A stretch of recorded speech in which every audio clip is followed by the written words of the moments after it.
like I said earlier also, DNS is important role in the IT industry, right? Okay. So it is first is Active Directory, then it comes to DNS, then it will go with the DHCP group policy, all this file server. So this is the way how it works. So as DNS, like I said, so it is simple funda in the DNS. It just resolve the host name to IP address, IP name to host address. Simple logic, कुछ नहीं करता है. Computer का नाम, host मतलब computer का नाम, ठीक है. कंप्यूटर नाम जो है वो गया जिधर, उसको आईपी एड्रेस को बदलाव करता है आईपी से होस्ट नेम. मतलब मेरे पास कंप्यूटर नेम है, मेरे को आईपी एड्रेस नहीं मालूम, मैं उसको रिजॉल्व करके ट्राई करके एनएस लुकअप करूंगा, होस्ट नेम डालूंगा, आईपी एड्रेस देगा मेरे को आईपी एड्रेस मालूम है, होस्ट नेम नहीं मालूम है, मैं एनएस लुकअप करूंगा, आईपी एड्रेस डालूंगा, होस्ट नेम देगा. यही काम है सिंपल. अगर मोटा मोटा हम समझे तो ये, और बाकी का अंदर थोड़ा रिकॉर्ड्स है, कैसा काम करता है, वो जोन्स है, वो अपन समझेंगे. बट बेस अगर माइंड में अपने आ रहा डीएनएस मतलब क्या कर रहा है, यही काम है. वो अंदर कितना बड़ा सा कॉन्फ़िगरेशन है वो ठीक है, वो देखेंगे अपन. बट जो भी कोई पूछेगा तो क्या करता है, what is the DNS server, domain name server service, what does DNS service does, just it resolve the host name to IP address, vice versa IP address to host name, that's it. कुछ नहीं, simple logic. naukri.com है, naukri.com हम type कर रहे हैं तो वो direct थोड़ी naukri.com जाएगा उस सर्वर पर, नहीं, it goes that the corresponding IP address to that particular server, naukri.com server. It will not go with the naukri.com. It will go with that corresponding IP address to that web server. So then it will talk, okay, this is my IP address, just I want to result from this IP address. So it will fetch it and it will display to your script. That is the called the DNS resolution query. ठीक है, मतलब जब भी तुम्हारा client query करता है तो जब भी वो जाता है, वो अब वो देखता है डीएनएस सर्वर कहाँ पे है, वहां पे जाता है, वो डीएनएस सर्वर में कहीं पे रहेगा, कोई डीएनएस सर्वर पे रहेगा, नेटवर्क मिलेगा उसको, देन वो बोलेगा ठीक है ये क्वेरी आया है ये क्लाइंट मशीन से, तो इसका रिस्पांस दे देगा, okay take it response, then it will come back to your machine, then it will display on your screen, then it is locally cached in your machine some certain time, 8 hours 10 hours. Next time तुम करेंगे तो और नहीं जाएगा, यहीं से उठाएगा वो, क्योंकि already you have queried that naukri.com. अगर गूगल करेंगे तो गूगल के लिए जाएगा, और देन हाउ रखते हम सेम गूगल करेंगे तो नहीं जाएगा, it will get it from the local cache. There is a time is there local cache 8 hours 10 hours, they will define it according local caching, क्योंकि परफॉर्मेंस इंप्रूव करने के लिए हम रखते हैं. क्योंकि हर टाइम वो क्वेरी के लिए जाएगा तो तुम्हारा लोड जो नेटवर्क ट्रैफिक बढ़ेगा, then you will get the performance issue on your for users. You are not allowed user, right, may be you are 100,000 something like that. So at a time they are creating 1,000 queries, then it will be performance issue. So if you already queried that, then it will get it for him second time that from local cache only, from DNS, right? Because you already queried that naukri.com. So it will not again to the main server. It will just okay, I have that info, just take it from my, then he will get it.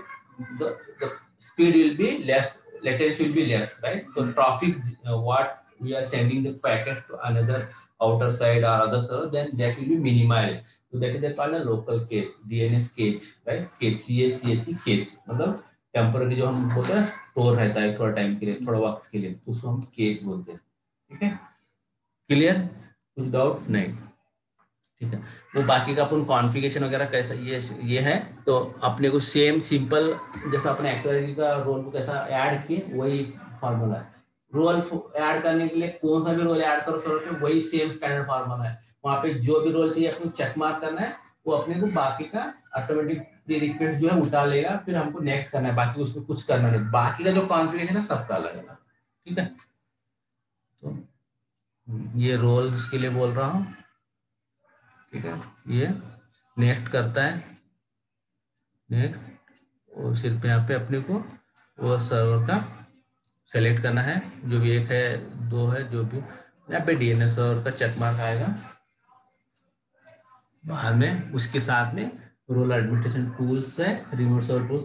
Normally हमेशा मैंने बोला है आपको, कोई भी एक role install होता है उसके साथ में कुछ प्री रिक्वेस्ट फीचर्स होते हैं, वो ऑटोमेटिक लेता है, हमको कुछ करने की जरूरत नहीं, क्योंकि जैसा कि कंसोल बनता है उसका कुछ, ठीक है, वो एक एडिशनल है, it is not a main role, but उसका सपोर्टिंग जो बोलते हैं ना हम लोग, अब डीएनएस तो बना, तुमको कंसोल चाहिए ना देखने के लिए, थोड़ी तुमको डीएनएस जा घुस के देख सकते नहीं, तो we should need some console. तो वो एक सपोर्टिंग जो भी फीचर्स है इट विल ऑटोमेटिकली इंस्टॉल वो, ठीक है, मतलब उसका रिक्वेस्ट रिलेटेड जो भी है वो ऑटोमेटिक ले लेगा। डीएनएस होगा तो ये इंस्टॉल किया, थोड़ा टाइम लेता है, देन ओके। तो अभी आया मेन पार्ट अपना, यहाँ पर एडीडीएस के टाइम पे किए था, एडीडीएस टाइम में से किए है, बट हम और एक डीएनएस सर्वर बनाएंगे, ठीक है, क्योंकि हमको थोड़ा सा लोड बैलेंसिंग भी सीखना है। मतलब मैं इसके लिए कर रहा हूँ, नॉर्मली नहीं करता किसी बैच में, बट मैं और एक डीएनएस सर्वर, एक्टिव सर्वर बनाना चाह रहा हूँ, क्योंकि ये सर्वर डाउन होता है तो कैसा वो काम करता है, तो तुम लोग थोड़ा सा वर्क एक्सपीरियंस भी हो जाएगा, ठीक है। आप खुद ही, मैं आपसे हाथ से बना हुआ सर्वर, तो थोड़ा तुमको हैंड्स ऑन भी होएगा और थोड़ा तुमको समझ में आएगा कि 1 से 2 सर्वर कैसा बनाते, वहाँ का डेटा सेम रिप्लिकेट कैसा होता है, ठीक है, वो तुमको समझ में आएगा। उसको हम बोलते हैं लोड बैलेंसिंग या एडिशनल डोमेन कंट्रोलर बोलते हैं हम लोग। तो उसका डेटा इसमें भी रहेगा, मतलब ये बंद कर दो, ये एक चलेगा कभी एनी टाइम, ये बंद कर दो, मतलब कभी ड्यू टू सम रीजन कुछ होता है तो आपका वर्क फ्लो इम्पैक्ट नहीं होगा, यूजर से इम्पैक्ट नहीं होगा। उसको हम बोलते हैं क्लस्टर बोलते हैं, लोड बैलेंसिंग बोलते हैं, डेंसी बोलते हैं, ये सब बातों में मतलब इसका मतलब ये है कि आपका वर्क फ्लो, वर्क जो है इम्पैक्ट नहीं होगा, कोई भी सर्वर एक बंद रहो किसी को पता नहीं चलेगा, वो यूजर काम करते रहेगा, वो सर्वर बंद है ये सर्वर बंद है कुछ समझ में नहीं आएगा उसका काम। अगर एक ही सर्वर है बैठ गया तो सबको पता चलेगा हमारा सर्वर बैठ गया। तो ये डिफरेंस हम करना है, ठीक है। तो यूजर को हम क्या पीछे कर रहे हैं वो कुछ भी कर रहे हैं, बट यूजर का इम्पैक्ट नहीं होना चाहिए, राइट। तो वही हमारा फंडा रहता है नॉर्मली, जब 99% जो अप टाइम हम जो बोलते हैं सर्वर का, तो वही फंडा माइक्रोसॉफ्ट ने बोलता है 99 में क्लाउड का अप टाइम देता हूँ, तो वो पीछे कहाँ पे ले जाकर किधर अपने को कनेक्ट करा था किसको पता नहीं, बट सर्विस मिल रही है अपने को, क्या अमेरिका में ले जाकर कनेक्ट करा रहा है मालूम नहीं, इंडिया में ले जाकर कनेक्ट करा मालूम है, बट हमको सर्विस मिल रही है। उसका सर्वर कहाँ पे है, जमीन में है मालूम नहीं, या ऊपर है आसमान में पानी में रखा है, बट हम कनेक्ट कर रहे हैं, हमारा मेल पर सक्सेस हो रहा है। तो that is only the requirement of client और एंड यूजर, हमारा वही रिक्वायरमेंट है, मेरे को चलना चाहिए, मेरे को मतलब उसका कहाँ पे रखता है, ठीक है। So that is the funda of the cluster, that is the technical word is the cluster, load balancer, ठीक है, redundancy, ये हम उसको बोलते हैं। ओके अभी अपना हम तो समझे कि डीएनएस क्या है, पर अभी डीएनएस कैसे चलता है वो भी एक बड़ा काम है, राइट। अभी हम थोड़ा और अंदर आना चाहिए, राइट, अभी हमको थोड़ा और डिटेल में जाना चाहिए। डीएनएस का लॉजिक तो समझ में आया, मोटा मोटा हम कोई भी बोल सकते हैं, तो बट अभी और कोई पूछेगा भाई हाँ ठीक है भाई ये तो समझ में आया, बट कैसा चलता है, क्या उसका कॉन्फ़िगरेशन है, क्या फाइल्स है, क्या कुछ तो रहेगा, ऐसा तो कोई नहीं चलता है, कुछ तो मैकेनिज्म रहता है, उसके बिना कोई काम नहीं होता, right. There is something behind mechanism then only flow, कोई भी एक फ्लो है या कुछ काम चलता है तो उसके पीछे एक मैकेनिज्म चलता है। मोटा मोटा हमको समझ में है कि ये चल रहा है, बट उसका थोड़ा बैकग्राउंड हमको समझना है, क्योंकि हम इसमें काम करने वाले हैं, हमें एज सिस्टम एडमिन और विंडोज सर्वर एडमिन करना है, उसके लिए हमको करना। तो इसमें मेन जो रहते हैं जोन बोलते हैं, जब डीएनएस सर्वर या डीएनएस सर्विस को कॉन्फ़िगर करते हैं सर्वर पे, हमको जोन्स कॉन्फ़िगर करना पड़ता है। उसमें मेन जोन्स होता है, प्राइमरी जोन्स होता है, सेकेंडरी जोन्स होता है, स्टब जोन्स है, राइट। प्राइमरी मतलब क्या, प्राइमरी मतलब जो भी जोन में हम ऑब्जेक्ट मतलब डीएनएस रिकॉर्ड क्रिएट करेंगे डिलीट करेंगे वो हम प्राइमरी जोन बोलते हैं। मतलब उसको रीड राइट का एक्सेस है, सिंपल अगर बात अगर एक और दूसरे वर्ड में मैंने अगर एक्सप्लेन करना चाह रहा हूँ तो रीड राइट, जैसा कि मैंने वहाँ पे ऑब्जेक्ट मतलब इसमें क्या रहेगा, ऑब्जेक्ट ही रहेंगे ना, नेटवर्क ऑब्जेक्ट ही रहेंगे, मतलब रिकॉर्ड, जैसा कि मैं होस्ट रिकॉर्ड वाला होस्ट रिकॉर्ड रहेगा, रिवर्स रिकॉर्ड रहेगा, दूसरे बहुत सारे में वो रिकॉर्ड समझूंगा तो वही रहेगा, राइट। तो वो हम क्रिएट भी कर सकते हैं डिलीट भी कर सकते हैं, इसका मतलब प्राइमरी जोन सिंपल।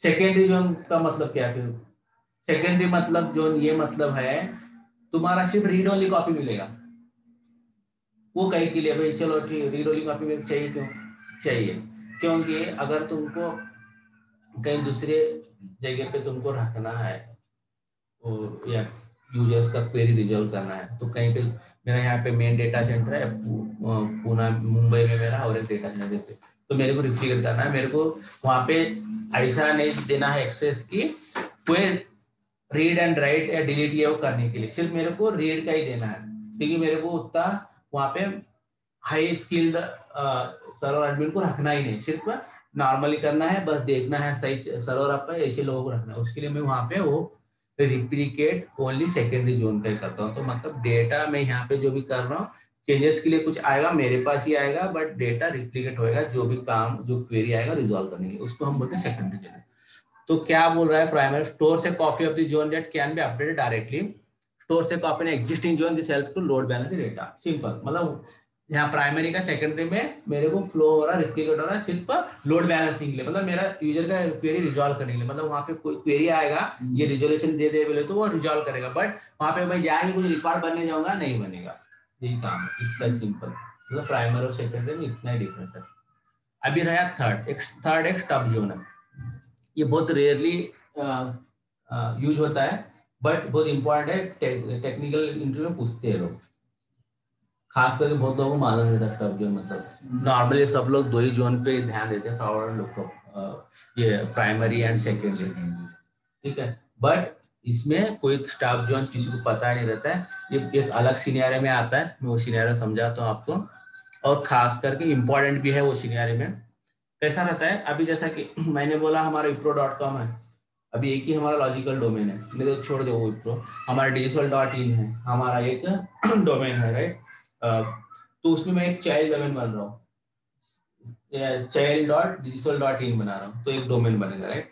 तो जब क्या करूंगा, अभी मेरे को चाइल्ड डोमेन से जो भी क्वेरी आएगा मेरे को पेरेंट डोमेन की रिजॉल्व कराना है, ठीक है।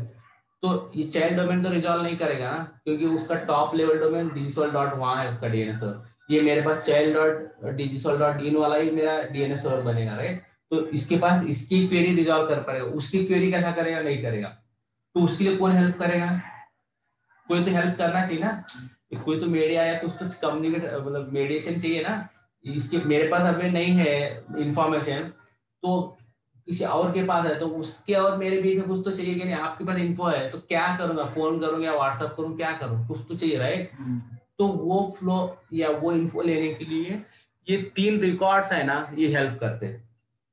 ये और रिकॉर्ड में आपको अच्छा समझाऊंगा आगे, बट जस्ट अभी के लिए एनएस मतलब नेम सर्वर, एसओ मतलब स्टार्ट ऑफ अथॉरिटी, ये रिकॉर्ड मतलब होस्ट रिकॉर्ड जो हम बोलते हैं ये काम, ठीक है। ये कुछ रिकॉर्ड है 7 से 8 रिकॉर्ड, इंपॉर्टेंट रिकॉर्ड मतलब डिफॉल्ट रिकॉर्ड हम बोलते हैं, वो हम इंडिविजुअली में एक्सप्लेन करूंगा, बट अभी के लिए मतलब ये सिंपल क्या करता है, स्टेप जोन जब बनाते ना ये 3 चीजों को पकड़ के रखता है। मतलब क्या करेगा, कोई क्वेरी चाइल्ड से आता है ना, वो उसको जाएगा, वो बोलेगा हाँ ठीक है ये तेरे को चाहिए ना, ये इसके पास है, जा यहाँ पे, सीधा वो रिडायरेक्ट करेगा नेम सर्वर को, स्टार्ट ऑफ अथॉरिटी, ये रिकॉर्ड नेम सर्वर मतलब जो नेमिंग के जो होल्ड रिकॉर्ड्स जो होल्ड करते हैं, जैसे नौकरी.com एक नेम सर्वर ही है, तो वो बोलेगा ये नौकरी.com चाहिए ना, देखो यहाँ पे जा, ये इसके पास है, तो वो रिडायरेक्ट वहां पे करेगा, वो बोलेगा ठीक है मैं वहां जाता हूँ, वहां बोले हाँ ठीक है मेरे पास है, ये तेरे चाहिए ले ले रिटर्न। तो इतना ही काम है सिंपल, तो ये यहाँ पे क्लियर है सर, ठीक है, क्योंकि इंपॉर्टेंट है, ये समझने की कोशिश करो, क्योंकि it is not like simple, DNS server या सर्विस बहुत इंपॉर्टेंट है आईटी के लिए, तुमको 100% हर इंटरव्यू पूछेगा। एक्टिव डायरेक्टरी डीएनएस तुम्हारा बेस जो आईटी रुका है, विंडोज सर्वर एडमिन मतलब वही होता है। Active directory, DNS, DHCP, group policy, ये 3-4 लेवल एरिया में तुम अगर हाई परफेक्ट, तो तुमको कोई भी हरा नहीं सकेगा, तुमको आराम से तुम इन ही है उसमें टेक्निकली में, ठीक है। तो यही है, बाकी कुछ नहीं, बाकी का बहुत सारी चीजें रहते हैं वो तो चलते रहेंगे, बट तुमको मेन जो नॉलेज होना चाहिए, तुम्हारा जो इन और आउट फ्लो जो तुमको समझना चाहिए कैसा काम करता है, वो तुमको जरूरी है समझना, ठीक है। तो ये उसके लिए तुम थोड़ा सा ध्यान दो, तो ठीक है।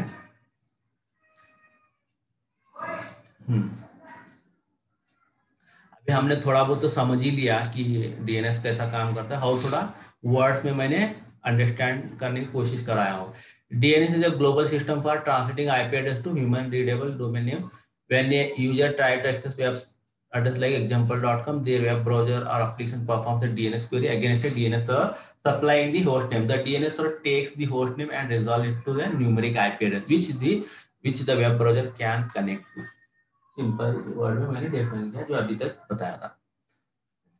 A component called DNS resolver is responsible for checking if the host name is available in local cache, and if not, contacts a series of DNS names until eventually it receives the IP of the service the user is trying to reach and return to it to the browser or application. This usually takes less than a second. ये actually जो होता है background होता है, जो किसी को आपको नहीं दिखता है, ठीक है।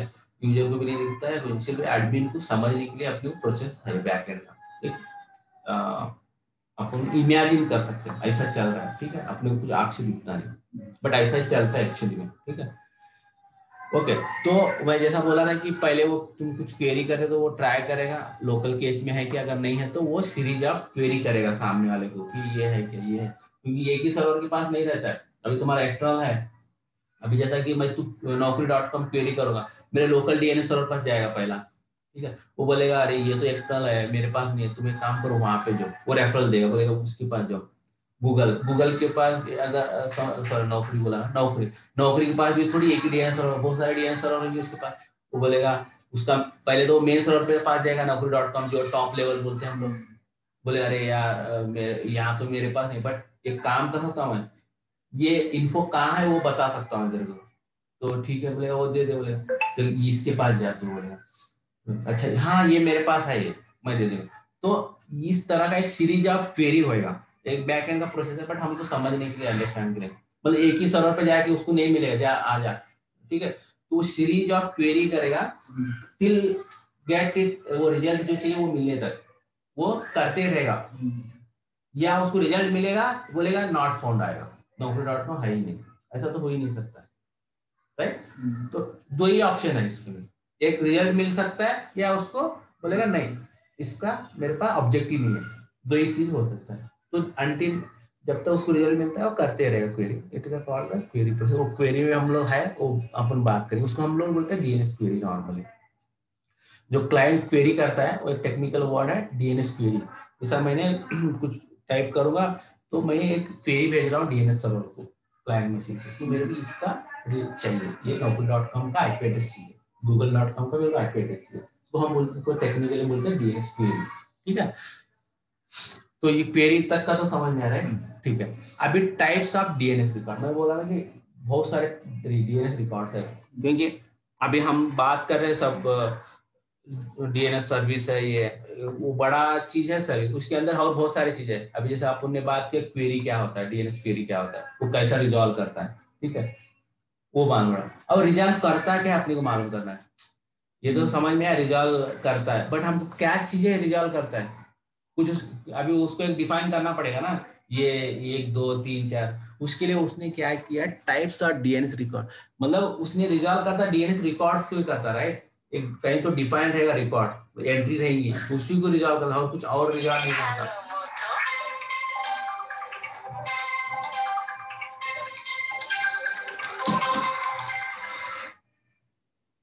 हाँ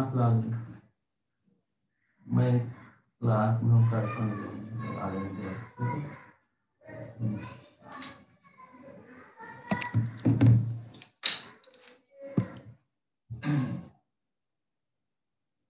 ठीक है। सो हमको कहीं तो डिफाइन करना पड़ेगा, जब भी वो रिकॉर्ड वहां से फेच होगा, ऐसा ही कुछ उल्टा बेटा नहीं मिलेगा record. There is some systematic way where that record is created and stored in any server database, ठीक है। तो अभी हमको अभी रिकॉर्ड्स टाइप्स कैसे देखना है, ठीक है। तो एड्रेस मैपिंग रिकॉर्ड मतलब ये रिकॉर्ड मतलब होस्ट रिकॉर्ड, और ये रिकॉर्ड एक ही होता है, ये जो बोलते हैं होस्ट रिकॉर्ड, जो कंप्यूटर का नाम हम बोलते हैं ना उसी को हम ए रिकॉर्ड बोलते हैं, अगर डीएनएस के टेक्निकल नेम के हिसाब से। होस्ट नेम ये record same, computer name host name ये रिकॉर्ड सेम, ठीक है। तीन हम लोग बोलते हैं, तो बोलेगा रिकॉर्ड टाइप्स ऑफ रिकॉर्ड बोले तो ये रिकॉर्ड भी उसमें आया, सी नेम नहीं उससे पहले यहाँ पे ट्रिपल ए, ये तो 6 के लिए है, मतलब हम लोग अभी वर्जन 4 पे यूज कर रहे हैं।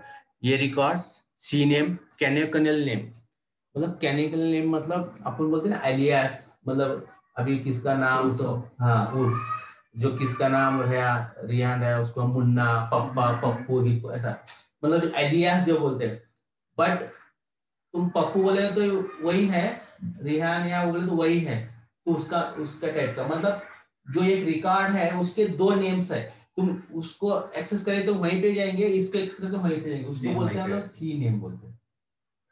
मतलब एक ही चीज के मल्टीपल नेम्स है, मतलब 3 तुम्हारे वेबसाइट्स है नाम के, बट तीनों वहीं पे हिट कर रहे, जब तुम करेंगे तो वही इन्फो आएगा। naukri.com मैं एक एग्जांपल लेता हूँ थोड़ा अच्छा समझाने के लिए, naukri.com कर रहा हूँ, naukri.com है, नौकरी इन है, नौकरी गल्फ है। मैं जब भी नौकरी गल्फ करो तो वही इन्फो आ रहा है, नौकरी इन करो तो वही आ रहा है, नौकरी.com को तो वही आ रहा है। तो उसको मेन जो रिकॉर्ड बनाए हैं वो एक है, उसने अलियास नाम बना है 10। तो इसके लिए कि अपने अपने रीजन के हिसाब से डिफाइन करने के लिए, बट इन्फो क्या आ रहा है, एक ही चाह रहा मेरे को, राइट। तो हम उसको बोलते हैं सी नेम, बोलते हैं अलियास रिकॉर्ड बोलते हैं डीएनएस में, ठीक है।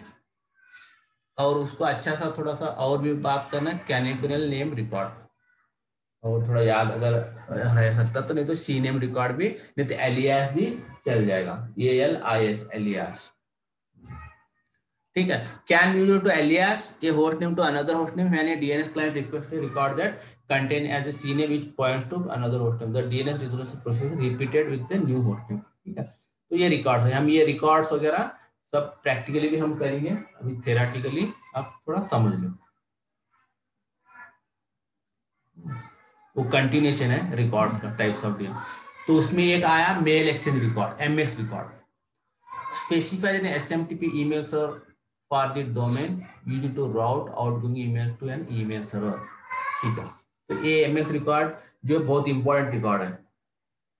अभी ये थोड़ा समझने से ये आपको समझ में आएगा कहाँ पे यूज होता है, कहाँ पे यूज होता है ये रिकॉर्ड, या फिर इस पे क्लाउड या फिर एक्सेल सर्वर, ओके। हाँ, तो ये जो रिकॉर्ड है स्पेसिफिकली मैसेजिंग सर्विस जिधर चलती है, जिधर भी मैसेजिंग सर्विस जो चलती है वहां पे यूज होगा। वो माइक्रोसॉफ्ट एक्सचेंज रहेगा, लोटस रहेगा, सोलारिस रहेगा, लाइनेक्स का रहेगा, क्लाउड का रहेगा, कौन सा भी सर्विस रहेगा, कौन सा भी प्लेटफॉर्म में चलती रहेगी।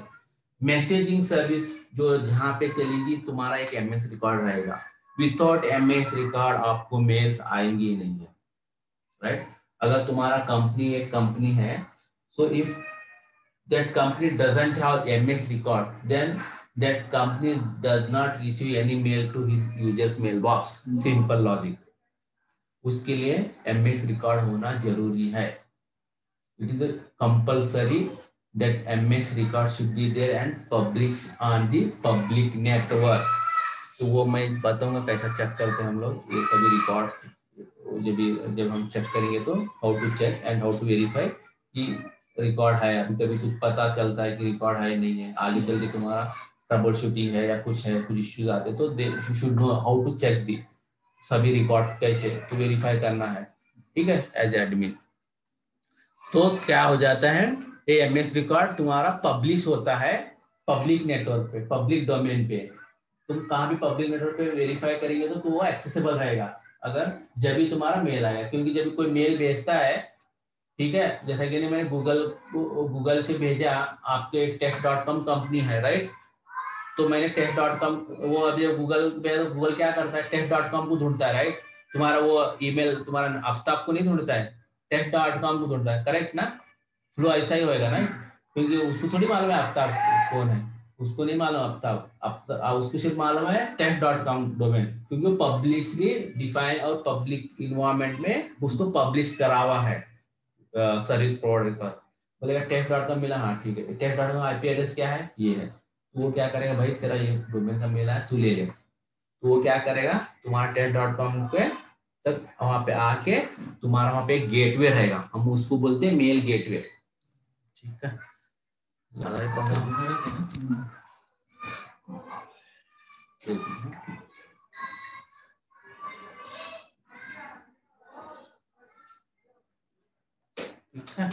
तो वो बोलेगा कि तुम्हारा ये डोमेन का मेल आया है, वो तो तुम्हारा एक मेल गेटवे रहता है। तुम्हारा ये ऑर्गेनाइजेशन है, यहाँ पे बैठा है मेल गेटवे कहाँ, ऑर्गेनाइजेशन से पहले, उसके पीछे तुम्हारे एक्सचेंज सर्वर्स, मैसेजिंग सर्विस के जो भी सर्वर, अभी इन्वायरमेंट में 1000 यूजर्स है, मेरे को आफ्ताब का मेल बॉक्स ढूंढना है। अभी उसमें बहुत सारे डेटाबेस भी रहेंगे, 4-5 डेटाबेस, कुछ डेटाबेस में तुम बैठे होंगे, इनो कौन डेटाबेस में, उनो कौन, मैं कौन।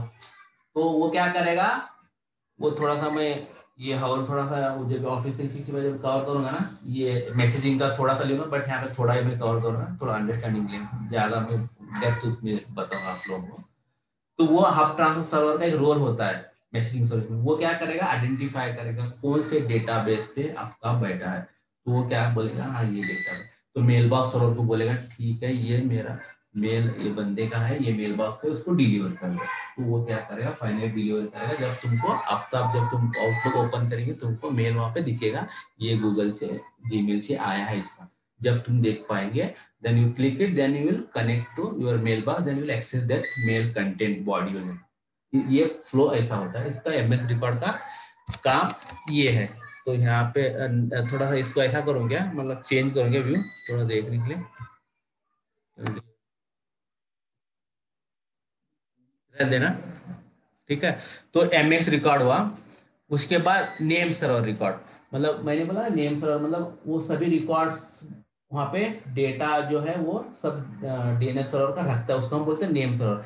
अभी जैसे अपन डीएनएस सर्वर जब इंस्टॉल करते हैं ना, वो एक नेम सर्वर ही बनता है, एनएस रिकॉर्ड, मतलब उसके पास डेटा है, राइट। उसको जो डेटा होल्ड करता है उसको हम एनएस रिकॉर्ड मतलब नेम सर्वर, राइट, उतना ही उसको।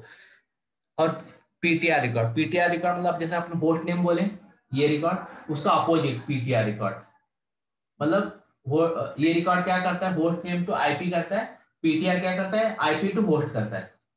मतलब अगर अपन दोनों ये और पीटीआर इसको अपन बोले ना, उसके हिसाब से वो अपोजिट बोल सकते हैं अपन, उसका रिवर्स काम ये होता है पीटीआर रिकॉर्ड, ठीक है।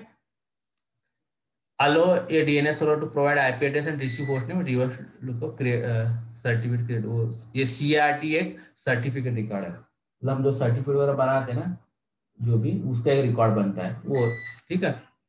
जैसा कि वो store encryption certificate PKIS SPK PGP and so, ये एक रिकॉर्ड सर्टिफिकेट के रिलेटेड है, ठीक है। बाद में सर्विस लोकेशन SRV रिकॉर्ड, इस service location record like MX but for other communication protocol, ठीक है। सर्विस रिकॉर्ड भी एक ऐसा नॉर्मल एमएक्स की जैसे में मिलते जुलते में है, सर्विस प्रोवाइड करता है, बट उसका पर्पज अलग है। तो मैं आपको समझाता हूँ पर्पज कैसा है। जैसे अभी आप लोगों ने कभी पहले आईटी में काम किया, थोड़ा 4 साल या 3 साल 5 साल पहले, तो हम जब आउटलुक अगर कॉन्फ़िगर करना था तो हमको क्या करना पड़ता था, तुम्हारा नाम पासवर्ड बाद में सर्वर की डिटेल भी डालना पड़ता, इनकमिंग सर्वर कौन सा है, आउटगोइंग सर्वर कौन सा है। अभी आपको याद रहेगा अगर आपका आउटलुक अगर कॉन्फ़िगर, अभी आप क्या डालते हैं, पोर्ट नंबर डालते क्या, अभी अभी नहीं, अभी क्या डालते, पहले का नहीं बोल, अभी अभी अगर कभी कॉन्फ़िगर किया आउटलुक, आपने कॉन्फ़िगर किया होगा, नहीं किया आउटलुक, नहीं किया कॉन्फ़िगर, ठीक है। नेक्स्ट में डिफरेंस नेम डालते हैं, हाँ, मतलब अभी जो भी करते हैं ना सही में तो कुछ डालना ही नहीं है, क्योंकि अभी तुम डोमेन मशीन पे लॉगिन करते हैं ना, तो तुम आउटलुक पे क्लिक करें ना, ऑटोमेटिक तुम लॉगिन जो किया वो नाम ले लेता है। जैसा कि आफ्ताब ने लॉगिन किया, aftab@tech.com है या digisol.in है, वो ऑटोमेटिक नाम ले लेगा, ठीक है। नाम लेके फिर वो प्रोफाइल कॉन्फ़िगर करने की ट्राई करेगा, वो नाम का और digisol.in के हिसाब से वो उसके सर्वर का डिटेल फेच करने की ट्राई करेगा, ठीक है। फेच करके वो कॉन्फ़िगर करेगा, मेरे को कुछ करने की जरूरत ही नहीं है अभी के टाइम की बता रहा हूँ। उससे पहले क्या करना पड़ता, मेरे को सर्वर का इनकमिंग सर्वर आउटगोइंग सर्वर वो डिटेल डालना पड़ता। तो ये डिफरेंस क्या हुआ है, ऑटोमेटिकली फेच कर रहा है, उसको हम बोलते हैं सर्विस लोकेटर बोलते हैं, मतलब सर्विस को लोकेट कर रहा है ऑटोमेटिकली। अभी उसका एग्जांपल हम बोलते हैं ऑटो डिस्कवरी, शायद तुम सुना होगा, ऑफिस से ऑटो डिस्कवरी में सुना है, ठीक है। तो ये जो काम करता है ना बैकएंड में, वो उसको हम सर्विस जो बोलते हैं ऑटो डिस्कवरी बोलते हैं। अब फोन में जब मेल भी वगैरह करते हो तो सिर्फ तुम यूजर नेम पासवर्ड ही डालते हैं ना, बाकी चीजें कहाँ डालते हैं, पहले ऐसा नहीं था, पहले तुमको सब डिटेल डालना। तो उसके लिए उसका ये रिकॉर्ड का नाम सर्विस लोकेटर है, बट जो सर्विस पीछे प्रोवाइड करता है वो है ऑटो डिस्कवरी, वो हम मैसेजिंग सर्विस में ये करेंगे, मतलब डालना पड़ता था पोर्ट नंबर, हाँ पोर्ट डालना पड़ता था, ठीक है, सब डालना। अभी तुमको डालने की जरूरत नहीं, डिफॉल्ट ऑटोमेटिक वो सर्विस वो आपके लिए काम करता है, तो उसको हम बोलते हैं ऑटो डिस्कवरी सर्विस बोलते हैं वो। बट यहाँ पे अगर सिर्फ हम रिकॉर्ड के रिलेटेड बात करें तो SRV सर्विस लोकेटर, ठीक है, ये हुआ। बाद में TS रिकॉर्ड, एक TS रिकॉर्ड्स क्या है, एक नॉर्मल एक रिकॉर्ड है, वो कैसा है, कब काम में आता मालूम है, जैसा कि मेरे पास मेल सर्वर है, ठीक है, मैसेजिंग सर्वर, मैं और किसी को भेज रहा हूँ मेल, ठीक है, तो अभी स्पैमिंग का बहुत इश्यूज है, राइट। तो मैं भेज रहा हूँ बोल के ऑथेंटिकेट कैसा होगा उसको कि ये सही में भी digisol.in से आ रहा मैसेज, राइट, वो कैसा वेरीफाई करेगा, दूसरा भी भेज सकता ना मेरा नाम यूज करके, वो कोई आके ठीक है। तो क्या होएगा, जब भी मैं भेजता हूँ ना, मैं टीएस रिकॉर्ड में अपना ये एसओ ये बनाता हूँ, सेंटर पॉलिसी फ्रेमवर्क एसओ एक रिकॉर्ड बनता है, तो जो टेक्स्ट रिकॉर्ड में, तो उसमें मेरा सर्वर का आईपी एड्रेस रहता है। ठीक है। तो जब मैं भेज देता हूँ वो अटैच होके जाता है रिकॉर्ड, तो वो देखता है वहां पे, वेरीफाई करता है ये हाँ ये पब्लिश्ड है, ये ऑथेंटिकेटेड है, तो ये बोलेगा ये अलाउड, वो अलाउड लिस्ट में डाला रहेगा। ठीक है। क्योंकि अगर कोई ऐसे स्कैमिंग वगैरह रहेगा तो वो ब्लॉक करेगा ना आईपी एड्रेस, कि वो वहां से ब्लॉक होगा। तो ये बोलेगा ये नहीं ये ट्रस्टेड वाला है, तो उसको हमें अलग अलग टाइप्स के रिकॉर्ड्स है, वो थोड़ा रिकॉर्ड हम लोग मैसेजिंग में करेंगे, उसको हम एसपीएफ रिकॉर्ड, डीक्यूएम, डीमार्क, ये रिकॉर्ड्स होते हैं, उसमें हमारा ऑथेंटिकेशन का एक मैसेज रहता है रिकॉर्ड टाइप में, उसको हम बोलते हैं टीएक्स, टीएक्स मतलब नॉर्मल टीएक्स फॉर्मेट जैसा हम बोलते हैं ना वैसा, उसमें एक मैसेज रहता है अपना सर्विस का आईपी एड्रेस, और तो वो क्या बोलेगा हाँ ये सही सोर्स से आया है, ये ऑथेंटिकेट कर, ये डिलीवर कर, तो उसको हम बोलते हैं टीएक्स रिकॉर्ड। बहुत मायने में अलग अलग रिकॉर्ड, बट एग्जाम्पल के हिसाब से ये काम में आपको आता है इसको टीएक्स। अभी दूसरा start of authority, SOA record बोलते हैं हम। This record appears at the beginning of a DNS zone file and indicates authority current DNS zone, contact details for the domain, administrator domain, serial number and so। ये SOA record बहुत important है।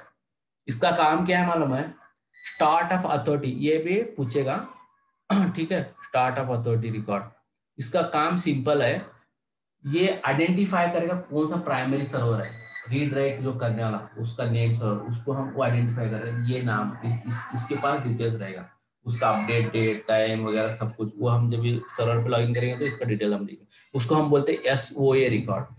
जैसा अपन DNS install करते हैं ना, SO record बनेगा, NS record बनेगा, ये रिकॉर्ड बनेगा, ये डिफॉल्ट बनी जाएंगे। नेम, एनएस मतलब नेम, ये मतलब होस्ट नेम वाला, एसओए मतलब स्टार्ट ऑफ अथॉरिटी, एनएस मतलब नेम सर्वर, मतलब नेम जो होल्ड करता है वो डीएनएस सर्वर, उसको हम नेम सर्वर बोलते हैं। तो ये रिकॉर्ड डिफॉल्ट, तो अपने को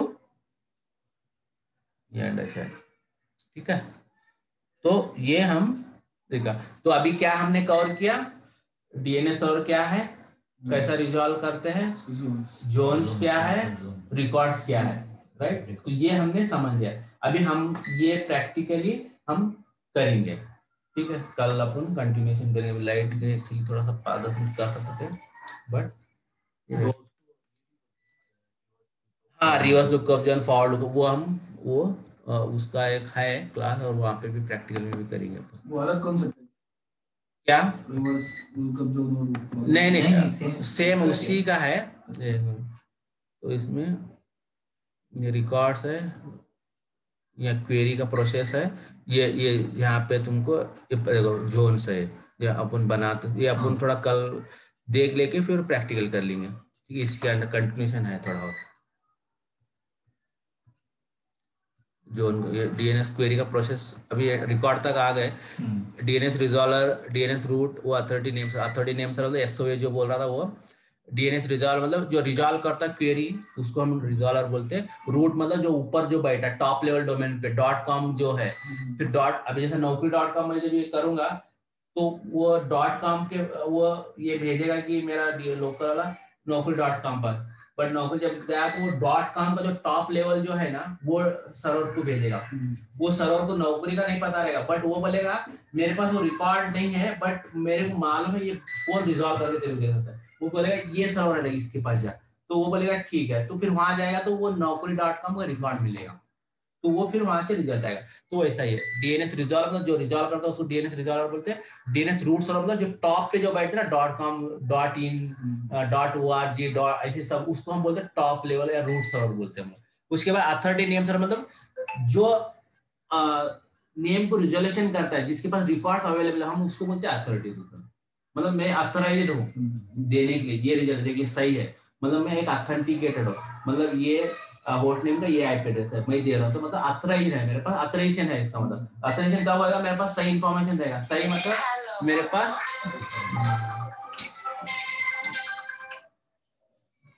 हेलो, हाँ भाई बोलो ना।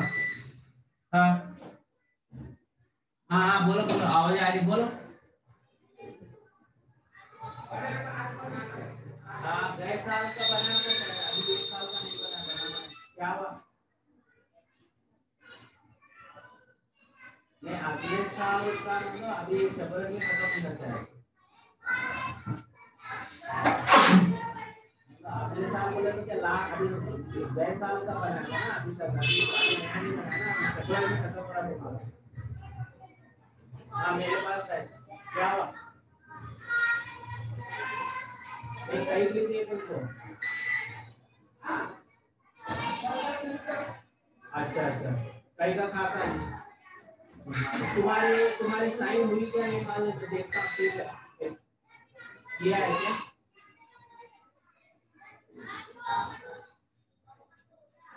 करता हूँ मैं थोड़ा टाइम दे मैं करता हूँ ठीक है। नहीं रुका ठीक है और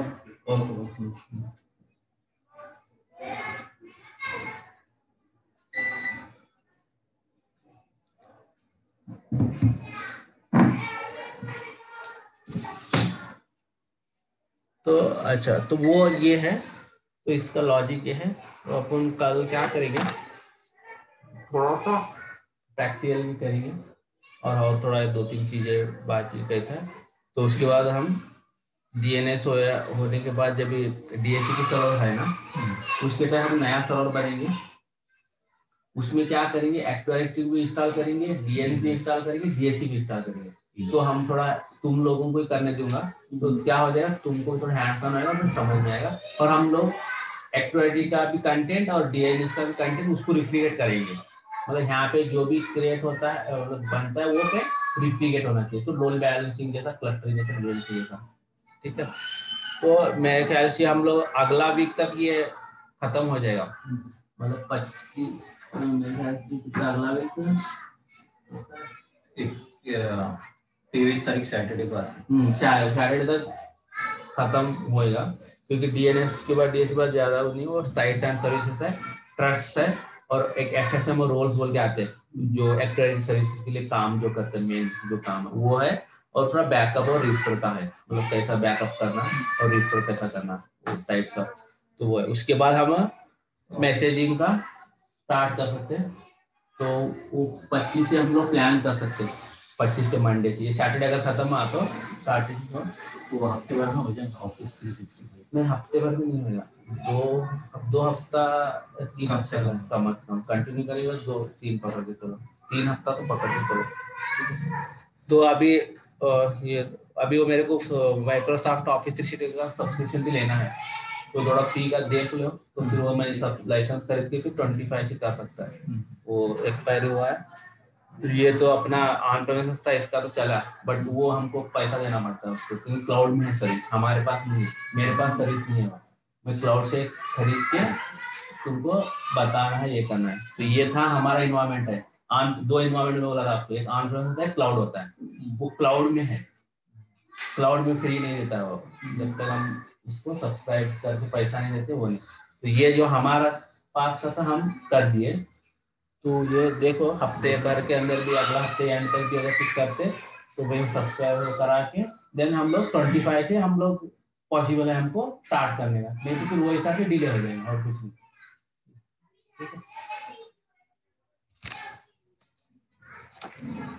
अभी ये स्लाइड में भेजता हूँ, मेल आने के बाद, ये लाइट आने के बाद, तो बाकी का तो रिकॉर्डिंग में भेजता हूँ, और कल का अपन प्लान करेंगे। तो हाउ क्या हाल चाल है तुम्हारा? इसमें सर अभी एक वीडियो देख रहा था, उसमें RODC read only domain controller बनाया था उसने, एडिशनल डोमेन कंट्रोलर एडिशनल में बोला ना अभी बनाने वाले हम लोग, वो जो अपन सब बनाते तो वो कहाँ बनाते हो समझ में नहीं आया, मतलब वर्चुअल मशीन भी बनाते क्या? नहीं देखो अलग अलग सर्वर है। ये एक मिनट सुनो, तुम यहाँ पे कंफ्यूज मत हो, वर्चुअल मशीन और फिजिकल मशीन क्या डिफरेंस है बताओ। नहीं तुमको जो समझ में आ रहा है वो बताओ ना, मैं तुमका सॉल्व करता हूँ। वर्चुअल मशीन मतलब अपन हाइपर-वी एग्जैक्टली, हाँ एग्जैक्टली, हाँ वर्चुअल बॉक्स प्लेटफॉर्म है, correct VMware platform, correct exactly, वो वर्चुअलाइजेशन हुआ, ठीक है। तो काम क्या करता है, सेम काम करता है, फिजिकल मतलब कि ये फिजिकल है, ठीक है, इतना ही डिफरेंस है ना, काम तो सब एक ही करता है ना। तो वही मैं बोल रहा हूँ तुमको, फिजिकल और वर्चुअल में कंफ्यूज मत हो, वर्किंग का जो प्रिंसिपल एक ही है, सिर्फ तुम्हारा एक फिजिकल मशीन है, एक वर्चुअल मशीन है, वो तुम्हारा क्लियर हुआ। अभी तुम क्या बोल रहे हो, कहाँ पे बैठता है, हाँ। तो अभी वर्चुअल में तुमको नहीं समझ में आता है, कहाँ पे भी रहता है वो, पानी में है या जमीन पे है या ऊपर हवा में, वो तुम छोड़ दो। अभी फिजिकल है बोलता है तुम्हारा डेटा सेंटर है तो तुमको दिखेगा, जाके तुम हाथ लगा सकते हैं, हाँ, नहीं तो बंद भी कर सकते हो अगर तुम्हारे पास डेटा सेंटर में है, ठीक है। ये फिजिकल क्लियर है। अब ये है तुम्हारा एडिशनल डोमेन कंट्रोलर आरओडीसी। आरओडीसी कब काम में आता है? रीड ओनली डोमेन कंट्रोलर बोलते हैं। नाम से समझ में आया, रीड मतलब उस पर राइट का एक्सेस नहीं है। वो कहाँ पे हम यूज करते हैं? 2 आइलैंड है, मेरा कुछ भी मेरे को जा ही नहीं सकता, मेरा कोई आईडी नहीं है, सिर्फ यूजर बैठे हुए हैं, तो वो सिर्फ वहां से डेटा को क्वेरी को प्रोसेस कर रहा है मेरा वो डोमेन कंट्रोलर, बाकी का मेरे को एक्सेस देना नहीं, क्योंकि मेरे को डर है कोई क्या करके मेरा डेटा को लॉस कर सकते हैं या हैक कर सकते हैं। वो ऐसी जगह में आरओडीसी रखता हूँ, रीड ओनली डोमेन कंट्रोलर। वो फीचर 2008 में इंट्रोड्यूस किया है, उससे पहले नहीं था, ठीक है। तो वो ऐसी जगह हम रखते हैं, क्योंकि कुछ भी हुआ तो वो डब्बे को होने मेरा डेटा मेरे पास है, बाकी का समझ लो पॉइंट। उसको हम बोलते हैं आरओडीसी। अभी एडिशनल डोमेन कंट्रोल का क्या डिफरेंस है? अभी नॉर्मल एडिशनल का नाम तो हट ही गया, उसको हम डोमेन कंट्रोल ही बोलते हैं, क्योंकि पहले का था हम लोग बीडीसी बोलते थे, बैक एंड डोमेन या बैकअप डोमेन कंट्रोल बोलते हैं, बीडीसी बोलते हैं, ठीक है। अभी हम लोग उसके बाद एडिशनल डोमेन कंट्रोल आया। एडिशनल डोमेन कंट्रोल ऐसा कुछ खास नहीं, बट आप लोग बोलते हैं normal additional domain control. Additional क्यों बोलते हैं? ये तुम्हारा एक डोमेन है और ये एक डोमेन है, ये बैठ जाता तो ये चलेगा, ये बैठ जाता तो ये चलेगा, उसको हम बोलते हैं एडिशनल। मतलब load balancing, clustering, redundancy mode, मतलब इसका डेटा इसके पास है, इसका डेटा इसके पास है, यहाँ पे भी तुम ऑब्जेक्ट क्रिएट कर सकते हो, यहाँ पे भी। क्लियर है अभी?